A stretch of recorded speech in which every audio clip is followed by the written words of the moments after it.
Bonjour la famille, bonjour tout le monde. J'espère que tout va bien chez vous. De mon côté, ça va bien par la grâce de Dieu. Vraiment la famille, je suis ravie de venir une fois de plus dans vos vies. Ça fait tellement longtemps, ça fait très longtemps. Donc aujourd'hui, je me suis dit, ok, il faut qu'on parle de quelque chose. Quand je viens comme ça, vous savez, ça veut dire que j'ai lu, j'ai aimé, j'ai apprécié quelque chose et je viens partager avec vous. Oui, j'ai lu quelque chose qui m'a fait du bien. Et vous allez me demander, notre thème aujourd'hui, c'est quoi? Oui. Notre thème aujourd'hui, c'est la prise de conscience. C'est la prise de conscience. Donc, je vais vous montrer un homme qui a pris conscience de sa position, de sa situation. Il s'est dit que non, il faut changer ça. Ça ne peut pas continuer. Donc, c'est ça, en fait. Et j'ai tellement apprécié son geste, j'ai apprécié sa façon de faire, et j'ai apprécié tout ce qu'il a appris. J'ai dit que non, si nous on apprend ça, ça va aussi nous faire du bien. Si nous on apprend ça, ça va aussi nous permettre d'avancer et d'évoluer. C'est la raison pour laquelle je viens vous parler de ce monsieur. Vraiment la famille, je suis Maman Langai, votre sœur, votre mère et votre tante. Comme je disais, on va parler de ce monsieur. Ce monsieur s'appelle monsieur Banzir. Monsieur Banzir est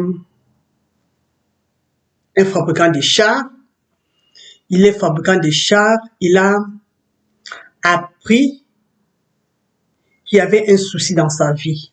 Il a réalisé que malgré son travail, malgré sa façon de faire, sa façon de vivre, il était un homme correct, un homme honnête qui travaillait, qui gagnait sa vie décemment. Il faisait les efforts pour essayer de prendre soin de sa famille, mais ça ne donnait pas, ça ne marchait pas. L'argent qu'il gagnait, ça n'arrivait même pas à la fin du mois, ça finissait déjà. Donc ce n'était pas évident pour lui. Et l'histoire de ce monsieur est tirée du livre L'homme le plus riche de Babylone. L'homme le plus riche de Babylone. Ce livre est écrit par M. George S. Clason. M. Clason a écrit ce livre. Donc, j'ai lu ça, j'ai aimé, j'ai apprécié et j'ai décidé de venir vous en parler. Je me suis dit qu'il faut que je vienne avec, je vous montre ce qui se passe dedans pour que vous puissiez aussi apprendre, pour que vous puissiez aussi comprendre, pour que vous puissiez aussi changer votre façon de faire. Ce monsieur a vécu à Babylone, à l'époque où Babylone était fort. Il y avait beaucoup de riches. C'était un pays fort.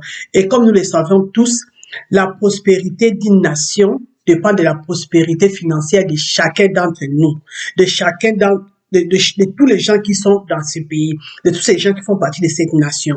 Donc, la force ou la prospérité de cette nation dépend des hommes riches de cette nation. Donc, à l'époque, il y avait beaucoup de gens qui étaient riches. Et tous ces gens riches ont fait la force de Babylone. Ont fait qu'il y a tellement de richesses que l'argent tournait. Tout le monde s'est retrouvé. Vous voyez, tout le monde s'est retrouvé. C'est la raison pour laquelle nous devons aussi savoir. Parce que si nous savons et nous mettons tout en pratique et que les choses bougent pour beaucoup de gens entre nous, ça va faire aussi la force de notre pays, ça va faire la force de notre continent. Et l'Afrique va bouger, l'Afrique va avancer, l'Afrique va évoluer. Et c'est ce que nous voulons. C'est ça notre rêve en fait. C'est ça notre souhait. Vous voyez? Donc c'est ça en fait. Et comme je disais, M. Banzir, c'est un monsieur ordinaire, un monsieur de tous les jours qui travaillait. Son travail, c'était quoi? Il était fabricant de chars. Il fabriquait des chars. Donc, c'est avec ça qu'il vivait sa vie. C'est avec ça qu'il élevait ses enfants. Il prenait soin de sa femme. Mais seulement, il ne gagnait pas beaucoup. Son argent ne lui permettait même pas de vivre mieux. Ils avaient beaucoup de problèmes, en fait. Ils avaient beaucoup de problèmes d'argent. Donc, c'est ça, en fait. C'est ça le problème. Dans la famille, avant de continuer, j'ai oublié de vous demander quelque chose. Je vous demande trois choses. Trois choses seulement. La première, de vous abonner. Oui, abonnez-vous à ma chaîne. La deuxième chose, c'est d'aimer. Et la troisième, c'est de partager. Donc ça, c'est les trois choses que je voulais vous demander. Donc, abonnez-vous, aimez et puis partagez les vidéos. Ça va vraiment me faire du bien. Et surtout, ça va permettre aux autres aussi d'écouter ce que toi tu as écouté, d'apprendre ce que toi tu viens d'apprendre. C'est très important. Oui. Et les livres, l'homme le plus riche de Babylone peut t'apprendre aussi trois choses importantes. Avec ce livre, tu apprends. Donc, je peux dire, tu peux acquérir ou tu vas apprendre comment acquérir de l'argent. La deuxième chose, tu vas apprendre comment les garder. Et la troisième chose, comment tu peux faire pour les multiplier, pour les fructifier. Les livres aussi vont t'apprendre ça. Si tu arrives à les lire, vraiment à bien les lire, ou si tu peux pas les lire, fais le contrat va faire ton truc avec l'abonnement avec Amazon. Tu vas commencer à lire les livres ou à écouter les livres audio sur Amazon. Ça va te faire aussi du bien. Donc, les trois choses que les livres vont t'apprendre, comment acquérir de l'argent, comment faire pour les garder et quoi faire pour les fructifier, donc pour les multiplier, pour que tu l'aies en abondance. Très important. Donc, je disais, mais c'est qu'à dire avec des problèmes. Les problèmes, c'est rien. Des difficultés, c'est rien. Il s'est levé un bon matin, il était assis. Il était assis comme ça, assis sur le muraille qui entourait sa propriété. Il regardait autour de lui. Il regardait tout ce qui s'est passé autour de lui. Même son travail inachevé était là. Il regardait les gens autour de lui. Sa femme aussi était placée quelque part en train de regarder son mari. Et la femme regardait le mari. Pourquoi? Parce qu'il n'y avait pas à manger. Il n'y avait rien. L'air sec de riz était déjà fini, donc il n'y avait rien à la maison. Donc la femme était là avec le visage, vous connaissez nous les femmes, non? Avec le visage bizarre, un genre, il regarde son mari, un genre, comme s'il a envie de parler, comme si, non, donc elle était là comme ça, comme si elle veut parler, comme si elle ne veut pas parler, mais elle était là en train de regarder, donc l'homme voyait tout ça, ça lui faisait mal. Ça lui faisait mal, il regardait sa vie, se posait des questions, ça c'est quoi ça? Ça c'est quelle vie ça? Hein papa? Seigneur, ça va continuer comme ça jusqu'à quand? Donc il s'est posé ce genre de questions. Et c'est comme ça, étant ainsi, en train de se poser des questions, c'est comme ça que vient son ami. Son ami, le musicien, Kobe. Donc c'est ça son nom, mais c'est Kobe. Vient pour prendre le crédit. Il voulait prendre le crédit chez son ami. Donc, il est venu spécialement pour que son ami lui accorde les crédits. Mais c'est quand dire se regarde que, mais, mon ami, tu connais mes problèmes, tu connais ma misère, tu connais ma souffrance. Comment tu peux quitter chez toi et venir demander des crédits chez moi? J'ai pris l'argent là où pour te donner? J'ai pris ça où? C'est que tu veux là, je vais te donner ça avec quoi? Moi-même, je suis là, je souffre, j'ai les problèmes. Moi, je suis triste. Et son ami, le musicien, a vu vraiment qu'il était triste. Il n'était pas comme d'habitude. Il y avait quelque chose de nouveau dans sa façon de regarder, sa façon de faire. Tu voyais qu'il y avait quelque chose qui le rongeait. C'est comme ça que son ami, le musicien, lui a posé la question, qu'est-ce qui ne va pas? Pourquoi tu es comme ça? Pourquoi tu es de cette humeur-là? Comme s'il y a un problème. Il y a quoi? C'est là maintenant il a commencé à raconter à son ami comment il a eu un rêve. Et dans son rêve, il était millionnaire. Il avait beaucoup d'argent. Il avait tellement d'argent que tout marchait à merveille. Sa femme était épanouie, sa femme était souriante. Lui, il prenait l'argent, il partageait aux démunis, les gens qui avaient des problèmes. Donc, il aidait les pauvres. Et lui-même, il était épanoui, il pouvait s'acheter tout ce qu'il voulait. Il était tellement bien dans son rêve que quand il s'est réveillé, il a réalisé que ce n'est qu'un rêve. Donc, sa pauvreté est toujours là. Il n'y a pas de changement dans sa vie n'a pas changé. Il est toujours dans la pauvreté. C'est ça qui a gâté sa journée comme ça. Donc, depuis qu'il s'est réveillé le matin, il ne pouvait pas faire quoi que ce soit parce que son cœur était tellement meurtri. Il se sentait tellement mal parce qu'il a vécu dans son rêve la richesse. Et quand il est revenu maintenant à la réalité, avec sa pauvreté, il ne pouvait pas accepter, il ne pouvait pas supporter. Donc, c'est ça. C'est ça. Même son ami était choqué. Son ami a dit, mais tu as rêvé de bonnes choses comme ça. Pourquoi tu es assis avec le visage attaché? Normalement, tu dois être souriant quand tu rêves de bonnes choses. Quand tu te réveilles, tu es souriant. Il a dit que non. Le rêve m'a fait comprendre que moi, je suis pauvre. Il faut que je dois faire les efforts de comprendre pourquoi je suis comme ça. Je dois faire l'effort de comprendre pourquoi la misère continue. Ce n'est même pas que je ne travaille pas. Je travaille. Ce n'est même pas comme si j'étais feignant. Je ne suis pas feignant. Je me bats. Mais qu'est-ce qui fait que les choses ne bougent pas? Qu'est-ce qui fait que les choses ne décollent pas? Qu'est-ce qui fait qu'il n'y a pas d'évolution? Donc, il a commencé maintenant à se poser toutes ces questions. Et c'est très important. C'est très important dans la vie de quelqu'un de se poser des questions. Il faut se remettre en question de temps en temps. C'est très important. Si tu es là, Les choses ne bougent pas, les choses ne marchent pas. Tu es là, tu subis toujours la vie. Tu es là, tu te prends, tu fais comme si tu étais le victime numéro 00. Tu es là, tu supportes n'importe quoi, tu ne te poses pas les questions. C'est grave. C'est grave. Quelqu'un qui veut monter, qui veut évoluer, doit se poser des questions. Doit se dire, mais comment? Pourquoi? Qu'est-ce qui ne va pas? Pourquoi ça ne marche pas? Pourquoi ça ne décolle pas? Je fais quelle erreur? Qu'est-ce que je fais pour me corriger? Tu dois te poser des questions. C'est ce que M. Bazir a fait. Il s'est posé des questions parce qu'il voulait savoir pourquoi. Et en parlant comme ça, que son ami Kobe, le musicien, a dit que ouais, tu as raison. Parce que même moi-même de mon côté, regarde comment ma vie est, je suis misérable. Je suis là miséreux. Je ne peux rien faire, je suis musicien, je n'arrive même pas à avoir les moyens de m'acheter l'instrument qu'il faut pour jouer la bonne musique qui va donner la joie au cœur de notre roi, qui va nous donner la joie au bon Dieu, assis au ciel là-bas. Quand je vais jouer la musique, quand il va écouter ça, il sera tellement content d'écouter la musique. Je ne peux même pas me permettre d'acheter l'instrument de musique que j'ai besoin parce que je suis pauvre. Vous voyez ce genre de conversation? On ne le fait pas avec n'importe qui. Ce genre de conversation, on fait ça avec la personne qui peut comprendre tes problèmes, qui peut comprendre tes soucis. Et c'est très important dans la vie des fois de parler.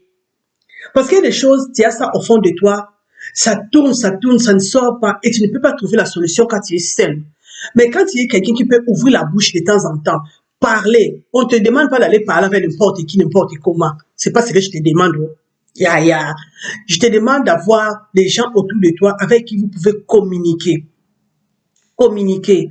Je crois que quand je vous ai parlé dans mes vidéos qui sont passées, dans une vidéo, j'ai parlé de son entourage, de choisir son entourage. C'est très important d'avoir les gens avec qui vous pouvez communiquer, vous pouvez partager les choses. C'est de ça qu'il s'agit. Donc, M. Banzir et son ami Kobe, ils ont pris le temps de parler, de communiquer, de parler de leur situation. Ce n'est qu'en parlant qu'ils ont commencé à avoir des idées claires. Parce que l'union fait la force, en fait. Il y a des choses que tu ne peux pas faire seul. Il y a des portes que tu peux pas ouvrir seul. Il y a seulement une personne autour de toi qui peut t'aider à l'ouvrir.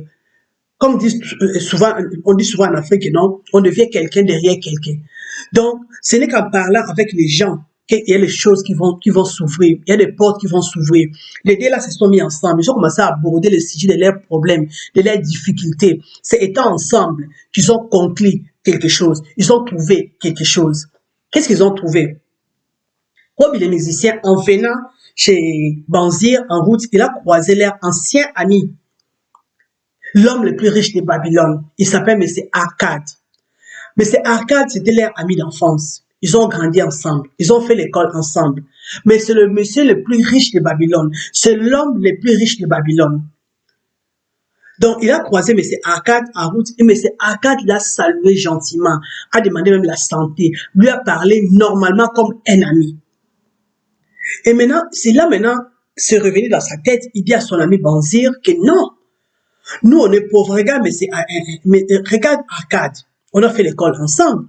On a grandi ensemble. Mais lui, il est l'homme le plus riche de Babylone. Nous, on est pauvres. Il y a un souci. C'est là maintenant Banzir dit que non. Il faut qu'on aille le voir. On doit prendre rendez-vous avec lui. On doit partir lui poser la question. Il doit nous montrer les secrets. C'est sûr qu'il y a un secret. Il y a quelque chose que nous ne connaissons pas. Et étant assis ici, on ne va pas le connaître. On doit partir voir l'expert en matière. C'est lui qui est l'homme le plus riche. C'est lui qui connaît comment l'argent marche, comment manier l'argent, comment manier le business. On va partir le voir. Ça, c'est quelque chose qui m'a fait du bien. Cette simplicité, cette humilité. Il y a des gens qui n'aiment pas être simples, qui ne peuvent pas poser la question à tel, parce que si je lui pose la question, il va penser que, il va dire que. Vous savez, quand on est là toujours en train de se dire que je ne vais pas me poser la question parce que la personne va dire on est en train de bloquer nos bénédictions, on est en train d'arrêter notre évolution. Si tu as besoin de quelque chose, lève-toi, va demander à la personne qui connaît, la personne qui maîtrise, la personne qui a déjà fait, la personne qui a déjà de l'expérience. Il n'y a que lui, il n'y a que cette personne-là qui peut t'aider, qui peut t'ouvrir les portes, qui peut t'assister, qui peut te permettre d'avancer beaucoup plus vite. Ils ont regardé la situation, ils ont trouvé que l'idéal, c'est de partir voir quelqu'un qui connaît, quelqu'un qui a un niveau, qui va nous montrer les secrets pour sortir de la pauvreté. Et quand ils ont pensé comme ça, ils se sont dit encore que en partant chez Arcade, on ne doit pas parler seulement nous deux. L'idéal, c'est d'appeler nos amis qui sont aussi pauvres comme nous. Comme ça, ensemble, nous allons partir voir Arcade pour nous montrer les secrets. Ça m'a fait du bien aussi. Ils ont réfléchi, ils ont trouvé la solution. Ils devaient partir, seulement les deux, aller voir Arcade, trouver la solution, commencer déjà à faire leur argent, devenir riche à leur côté aussi. Mais ils ont dit que non. Si on peut appeler aussi les autres, ça va nous faciliter la tâche. Ça va faire que nous tous, nous partons, nous apprenons en même temps. Comme ça, chacun de nous commence déjà à chercher. L'union fait la force. Si chacun de nous devient millionnaire, c'est une force. C'est une force parce qu'on a fait l'école ensemble, on a appris beaucoup de choses ensemble. Si nous tous, on peut avoir les moyens d'avancer, ça sera une bonne chose. Pas cet orgueil, pas cet égoïsme que nous avons entre nous. Comme toi, tu connais, tu veux cacher pour que les autres ne viennent pas. Comme c'est toi, maintenant, tu ne veux pas que les autres viennent faire. Comme c'est toi, ces mauvais cœurs-là, ça nous empêche d'avancer. Mets dans ta tête que dans la vie, tu n'es pas seul. Si le bon Dieu veut te bénir, toi, il va te bénir. Si le bon Dieu veut bénir l'autre, il va bénir l'autre. Même si tu bloques la porte de bénédiction de l'autre, là, si le bon Dieu a décidé de bénir la personne sera bénie. Oui, si le bon Dieu veut t'utiliser et que toi, tu empêches les bénédictions d'arriver à la personne, Dieu peut utiliser n'importe qui. Oui, il y a beaucoup de gens dehors que le bon Dieu peut utiliser pour ouvrir la porte de l'autre. Donc, ne soyez pas trop égoïstes, un genre bizarre. Les deux gens-ci, Kobe, les musiciens, et Bazir, ils ont décidé d'appeler les autres pour aller avoir les secrets, pour aller contre les secrets chez Arcade. Ils ont appelé Arcade, ils ont pris rendez-vous. Et Arcade, l'homme le plus riche de Babylone, avec tout son emploi du temps chargé, il a trouvé le temps pour recevoir ses amis. Ça, c'est quelque chose aussi qui m'a fait du bien. Son niveau élevé. L'homme le plus riche de Babylone, c'est pas n'importe quel monsieur. Pour bien connaître sa valeur, la valeur de monsieur Arcade, même le roi, quand il avait le problème de l'or, il partait prendre chez Arcade. C'est pour vous montrer le niveau d'Arcade. Ce n'était pas n'importe qui. Mais il a trouvé le temps pour ses amis. Son niveau ne l'a pas empêché d'avoir le temps pour ses amis. Ça, c'est aussi une leçon. Peu importe le niveau que tu as, tu dois toujours garder tes pieds sur terre. Tu dois toujours marcher, tête haute et les épaules effacées. Donc, même si tu arrives à quel niveau, tu te laisses toujours simple. Que les gens te voient toujours comme tu te voyais avant. Les gens peuvent te juger même en fonction de ton habit. Il y a les endroits où je pars, si tu me vois, tu ne vas même pas me reconnaître. Tu gardes les pieds sur terre. Tu gardes une façon de faire que les gens vont te voir toujours comme si tu es là, comme si tu as tous les problèmes. Tu gardes les pieds sur terre, la simplicité. C'est ça que Arcade m'a appris ici. Malgré son niveau, bien que son niveau le plus élevé de l'homme le plus riche de Babylone, mais il a trouvé le temps pour ses amis. Très important. Et quand ses amis sont venus, ce qui s'est passé, c'est que j'ai apprécié, il a laissé la parole à ses amis. Ils ont commencé à parler. Et l'un de ses amis a pris la parole. Il a dit que, ouais, Arcade, nous savons que tu es l'homme le plus riche de Babylone. Nous, on est là, on est amis, on a fait l'école ensemble, on a fini ensemble, on a joué ensemble, mais on est toujours là comme ça. La vie ne donne pas. Rien ne marche, rien ne bouge. On est toujours dans la souffrance. Et toi, tu es l'homme le plus riche. Nous ne savons pas ce qui s'est passé. Parce que tu n'étais pas le plus intelligent, tu n'étais pas le plus sage, tu n'étais pas le meilleur, mais c'est toi qui as eu la chance de devenir millionnaire. On est venu te voir pour que tu nous donnes les secrets, pour que nous aussi, de notre côté, on puisse avancer et évoluer. Vous savez, Arcade pouvait aussi dire que non, quand vous venez m'inciter comme ça, je n'étais pas l'intelligent, je n'étais pas le plus sage, je n'étais pas le ceci, je ne vous dis plus, je ne vous donne pas les secrets. Il pouvait aussi le faire. Mais il a trouvé que non. Il a trouvé que non. La vie, c'est rien. Aujourd'hui, c'est son tour. On ne sait jamais. Peut-être que ce sera le tour d'une autre personne. Donc, il ne peut pas garder les secrets pour lui. Arcade a dit à ses amis que non. Si vous êtes pauvre, ce n'est pas ma faute. Si vous êtes comme ça, là, ce n'est pas ma faute. Parce que étant déjà jeune, vous avez vos projets. Moi aussi, j'avais mes projets. Parce que de votre côté, tout ce qui est important pour vous, finir l'école, commencer à travailler, se marier, accoucher. C'est les rêves de quelqu'un, c'est bien beau. Mais moi, de mon côté, j'avais d'autres projets, j'avais d'autres plans, j'avais d'autres sujets, j'avais d'autres choses dans ma tête qui me préoccupaient. Et ce qui me dérangeait, mais ce qui me préoccupait, c'est que j'avais une vie dans ma tête que je voulais avoir. Quand je regardais autour de moi, je regardais tout ce qui s'est passé autour de moi, je regardais ma vie, parce que M. Arcade sort d'une famille pauvre, son père c'est un marchand. Donc, il est né dans une grande famille de beaucoup d'enfants. Donc, il y avait rien de spécial chez eux. C'était la misère, c'était la souffrance. Mais étant déjà jeune, étant petit, il regardait les riches, il regardait leur façon de faire. Il se disait au fond de lui que lui, quand il sera grand, il ne va pas passer toute sa vie à regarder les riches comme il regarde là. Il avait décidé au plus profond de lui qu'il va s'asseoir avec les riches là. Il va manger avec eux. Il va causer avec eux. Il va passer le temps avec eux. C'était ça son rêve. C'était ça son projet. Donc son plan était clair et net.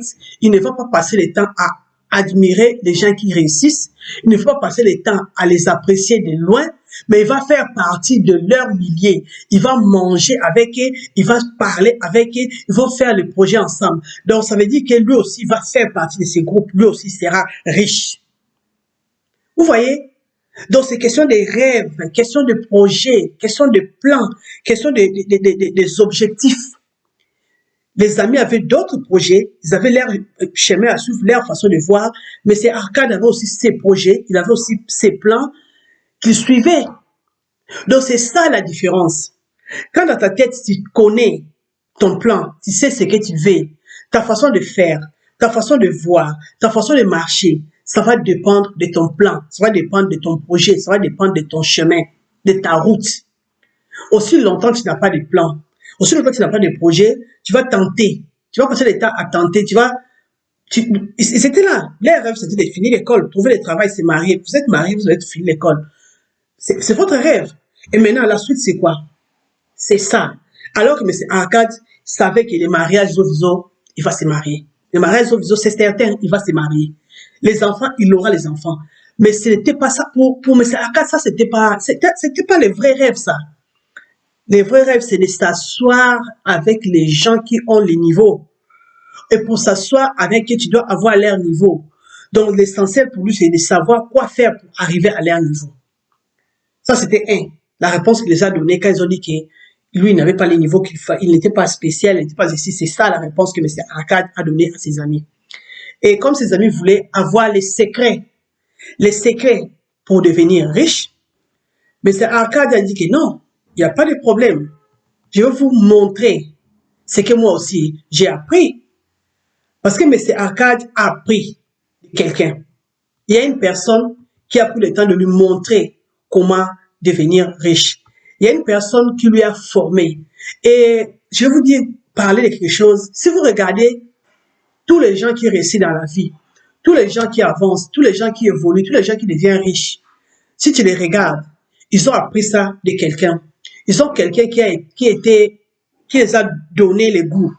Il y a toujours quelqu'un qui a été comme leur mentor.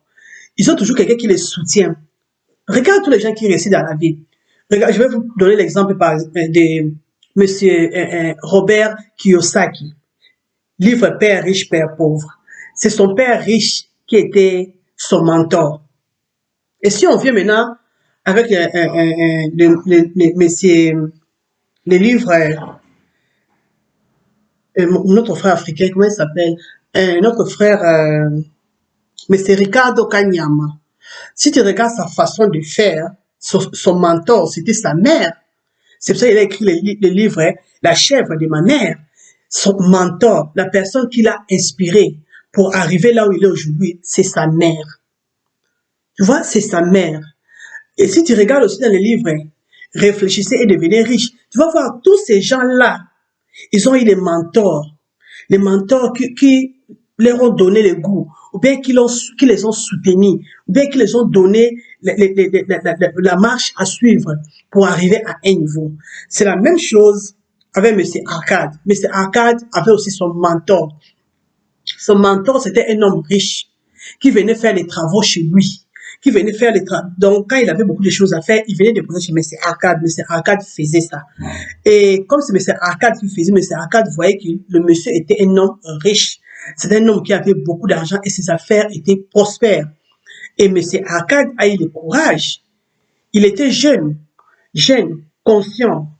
Il avait la volonté d'avancer, la volonté d'évoluer. Donc, tout ce qu'il voulait, c'était apprendre. Et il savait qu'il ne peut pas apprendre la richesse comme ça en route.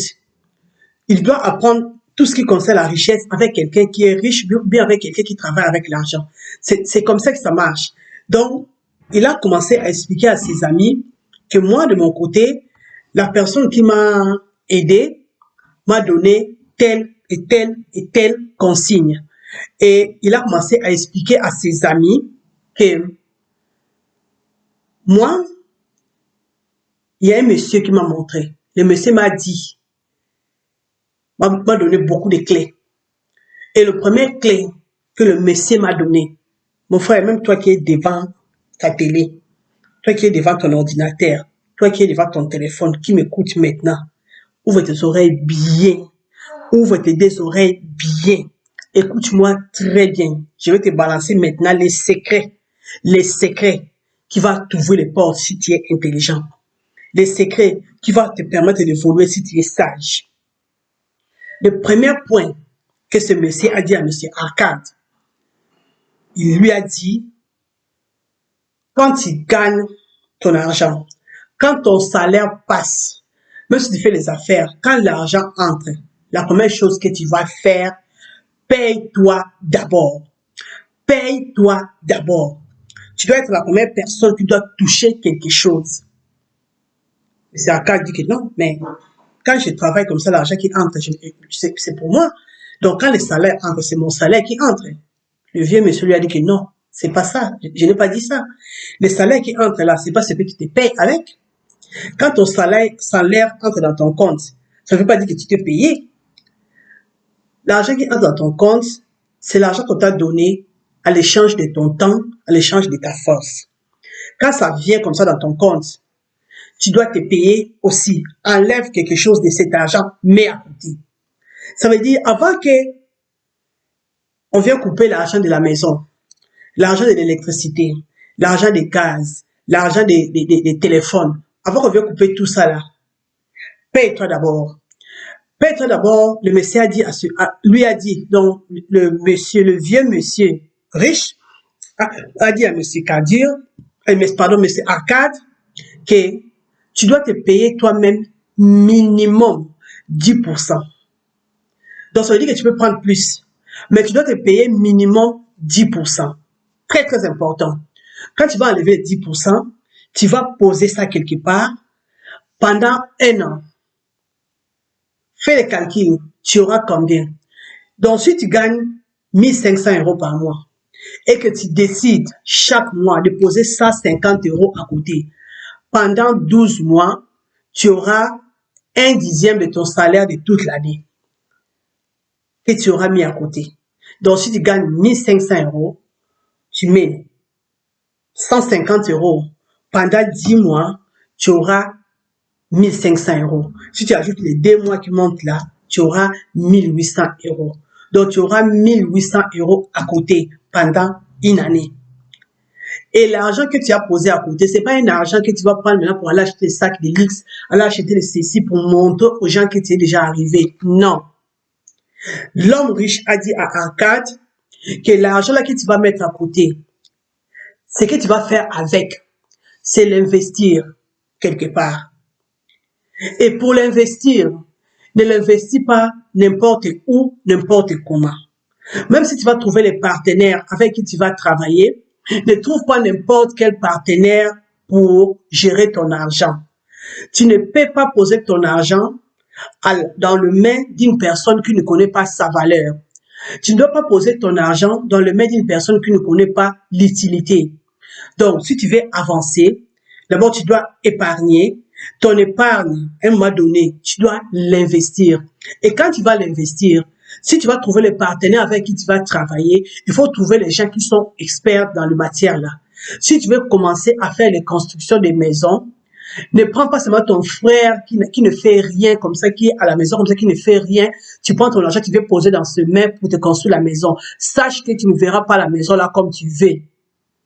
Parce que ton frère qui ne connaît pas comment construire la maison, qui n'a pas des notions qu'il faut par rapport à ces business-là, va voir comme si c'est l'occasion pour lui de s'enrichir. Alors que ce n'est pas ça ton projet. Tu n'es pas là pour enrichir les gens. Tu veux construire, comment on appelle ça, patrimoine. Tu vas avoir ton propre patrimoine. Tu veux changer de vie. Tu veux avoir beaucoup. Comme Arcade. Arcade, son rêve, c'était d'arriver à un niveau. Et pour arriver à ce niveau-là, tu dois t'organiser pour travailler avec les gens qui ont envie de monter aussi. Les gens qui ont envie d'avancer et surtout travailler avec les gens qui connaissent, avec les connaisseurs. Ne travaille pas avec n'importe qui par plaisir. Ce que je te dis là, c'est les conseils que le vieux papa a donné à M. Arcade, quand M. Arcade voulait devenir riche. Et d'abord, tu vas économiser. Tes économies, tu dois l'investir. Et si tu dois travailler avec les gens, travaille avec les gens qui sont experts.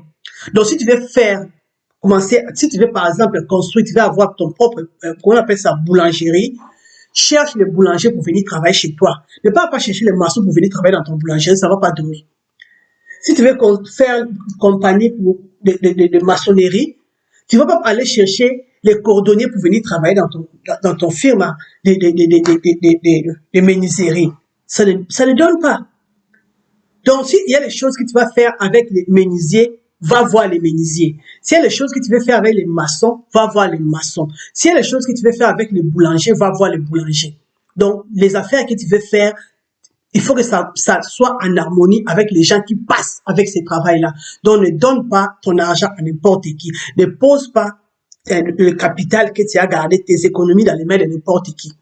Quand tu fais ça, tu ne vas pas évoluer. Ça, c'est le conseil que le monsieur a donné à M. Arcade pour évoluer.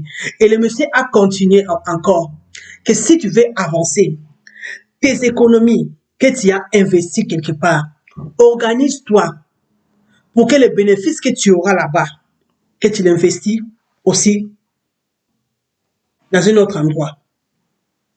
Donc, toi, tu travailles ici, tu économises, tu investis ici, là où tu as investi les bénéfices de ça. Ne laisse pas tout là-bas. Tu peux laisser pour que ça se développe, mais à un moment donné, les bénéfices, ça doit sortir de là-bas pour aller faire autre chose. C'est comme si ton salaire a accouché. Quand ton salaire a accouché tes économies ont aussi fait les petits-enfants un autre business. Et le business, là, l'argent que ça va rapporter, il faut que ça fasse aussi des arrière-petits-enfants. Donc, c'est comme ça que les gens deviennent riches. Ce que je viens de te dire là, si tu as les oreilles pour entendre et tu as le cœur pour comprendre, tu as la tête pour analyser, pour développer et pour vouloir avancer, ça veut dire que je t'ai donné la clé du succès de ta vie. Je viens de te balancer là, je viens de te les balancer sur le visage. Ça veut dire qu'il faut que tu aies la tête pour le mettre en pratique. Parce que M. Arcade, au début, il n'a pas mis en pratique comme il fallait, il a perdu des économies de tout un an. Mais après, quand il a compris le système, il a accéléré, il a fait comme le vieux monsieur lui a dit. Pour finir, il était devenu riche. Il était devenu riche. Pourquoi? Parce qu'il a compris.